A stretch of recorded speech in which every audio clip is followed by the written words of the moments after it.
Greetings and or welcome to my dear Gemini. Welcome to my channel. This is Ron from Tarot of the Twin Sun. I welcome you. This is going to be a new experiment into the energy of Mercury as well as the energy of the third house. I am opening up essentially a singularity reading. The singularity reading is designed essentially to pull in, without the locus of time, a momentous event that may or may not occur for you. It really depends if my reading actually resonates or not, whether the advice that follows will actually be of use. So please take only what you will, and I do appreciate the efforts towards my channel and appreciating that of which my work is.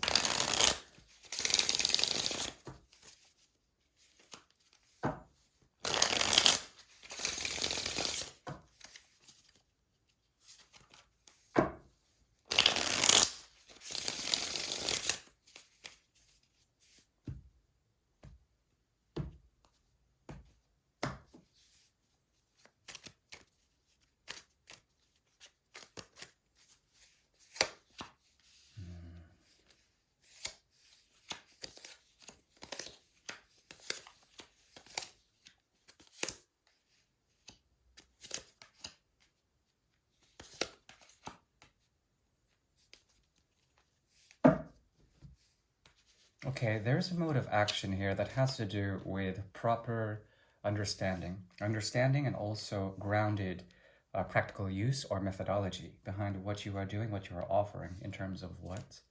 Hard work towards, towards goodness, towards happiness, towards friendship and camaraderie, trying to find a locus of momentum as well as a locus of good health towards that which makes you happy in general. It's been difficult understanding the tribulations of this day and age and trying to associate yourself with falling out of love with potentialities. That is essentially falling out with options, falling out with being jaded with some aspect that has to do with options in love. Those that love you, you tend to sort of um, fall in terms of interest with. Also, those that are interested in you, that may be tapping you on the shoulder, you also fall out of interest with. But there you have it, some sort of learning in order to work hard towards friendship as opposed to anything else. This also has to do with the complexion of the singularity, which is based around the energy of judgment as well as critical understanding, trying to understand how higher ups or the powers that be, the other dimensions or anything metaphysical, is essentially calling you to do some form of shadow work or deeper understanding of your shadows or perhaps the shadows that others bring. Perhaps this is why you're trying to centralize yourself around the actions of that is a student, based on what can be practically sort of offered in terms of time, energy, resources, love, anything like that. Now, when it comes to the singularity, there's two roads of direction. One is to cast out that which makes you sort of afraid or fearful of anything that has already been buried in terms of lost lost relationships or lost modes of being, lost modes of life that you have once inhabited. These have been deep down suppressed in a certain way in your subconscious as well as your unconscious awareness, okay? This has to do with this has to do with your strength primarily. Your strength to essentially meet others head on in terms of their offers descending in value, and perhaps becoming, instead of wise and authoritarian in terms of love, in terms of creativity towards you, you show them the shadow, and it's through meeting you head on that they go through some sort of conversion, either um, through inspiration or through some form of shadow work, in order so that they can understand how their motivations are geared towards towards a lesser form of, say, love, as opposed to unconditional love, which is a higher form of love, more romantic love. But there you have it, some sort of delineation as they approach you. And this is a pattern that you are, or you may be aware of, and that you would like to be rid of at the same time.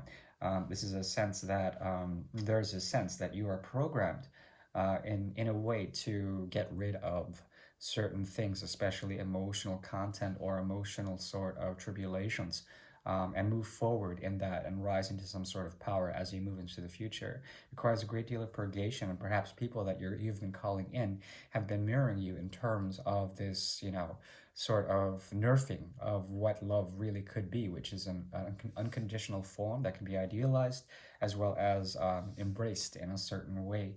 But this is what I'm seeing: some form of journey work that requires the great purgation of things lost, things suppressed, things under the in the deep recesses of the unconscious, have to do with this cycle of bringing in sort of people that resemble people of authority, but then as they make offers, it becomes delineated or sort of devalued in some sort of way. And you force them to see a bit of their motivations when it comes to so-called love. And this is something that you are trying to suppress, trying not to bring back into reality, into your own sort of encapsulation of this year's energy. However, at the same time, there is a great deal, my dear Gemini, of you actually resurrecting something that has been buried, something that has to do with you essentially moving through the mire or through the unsteady grounds of that which has been sort of left aside, something that has not grown into fruition. There's a part of you that wants to socially work with others that have been sort of stuck in terms of their own path or their career or their own sort of path that you may have been walking on with them at one point. Now, this energy is reflexive, so it could also mean that people are going to be trying to make communication with you, communication that's actually very fast and mercurial, that has to do with lightness, okay? Your ultimate goal in all of this is to actually revive some form of like a dead relative, or someone who resembles a dead relative, or someone who has been a friend at one point that used to communicate to you regularly, but then something parted in that respect. Also could be a lover that has somewhat ghosted, or perhaps has this tendency to be very in and out in terms of what has been sort of what has not been sown between you two, what has not been harvested in terms of an agricultural sort of perspective. But what is crowning all of this is essentially a feeling of belongingness, how you can contribute to communities, as well as contribute to how you are externally seen, what you carry, what you house in terms of shadows, and how you can call this essentially some form of liberation in terms of the free-flowing movement of your mind and how it relates to others as well as communities around you. I hope this reading helped. It's short and sweet. Um, Please let me know if you would like a private reading. I am available for that. Otherwise, I do wish you well. Bye.